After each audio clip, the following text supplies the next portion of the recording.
क्या भरोसा देह का बिनस जात छिन माह। क्या भरोसा देह का बिनस जात छिन माह। सांस सांस सुमिरन करो और यतन कछु नाह। इस शरीर का क्या भरोसा है, ये तो पल पल में क्षीण हो जाता है। अतः अभी भी हो रहा है, अपनी हर सांस पर ईश्वर का स्मरण करो, यही मोक्ष प्राप्त करने का उपाय है। कबीर कह रहे हैं कि हमारी जो जिंदगी है, इसमें हम क्या करेंगे, क्या खाएंगे, क्या पिएंगे, क्या कमाएंगे, हम इसी चीजों में पड़े हुए। हमें देखता नहीं कि हम अभी जो भी देख रहे हैं वो पूर्ण नहीं है। जो भी हम सोचते हैं, जो हमें दिखता है, हमारी गतिविधियां, सुबह होती है, हम जग जाते हैं, तो जब हम जगते हैं वो भी अधूरा अधूरा, जब हम किसी से मिलते हैं वो भी अधूरा अधूरा, जब हम सोते हैं तो भी सपना देखते हैं अधूरा अधूरा, सोते भी अधूरा, जगते भी अधूरा। अगर हम अपूर्ण हैं तो एक अपूर्ण चित्त से पूर्ण निष्कर्ष कैसे निकलेगा, जरा सोचिए।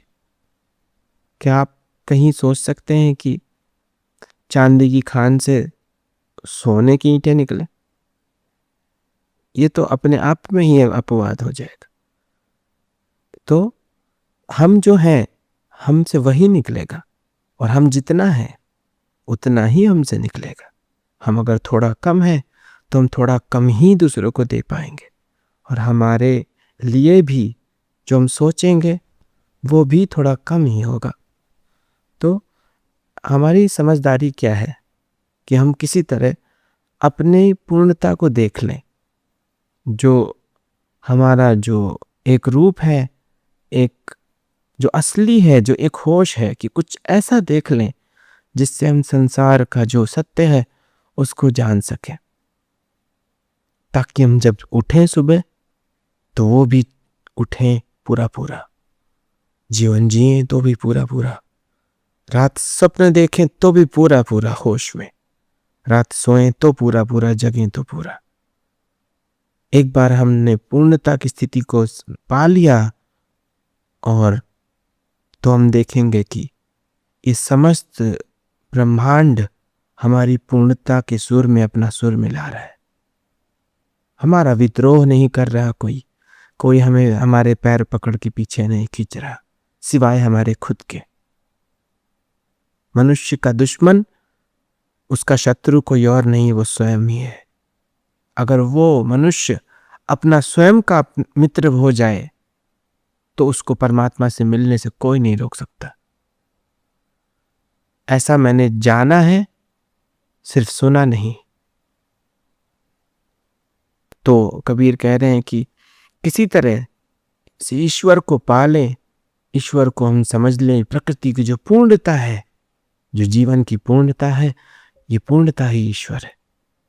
इस पूर्णता को एक बार हम पा जाते हैं तो जो स्तर है बुद्ध जी का, जो स्तर है शिव का, उससे एक ही भूत हो जाते हैं। उस समय हमें आत्म साक्षात्कार होता है, और फिर हम सारे बंधनों से मुक्त होते हैं। फिर एक अखंड पूर्णता को पाते हैं, जिसका आनंद, जिसकी महिमा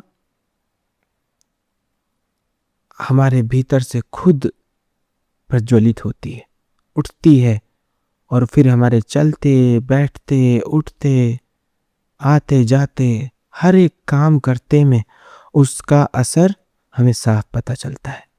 और आपको ही नहीं, फिर दूसरों को भी पता चलेगा कि कुछ घटा है, कुछ ऐसा घटा है जो सच में पूर्ण है।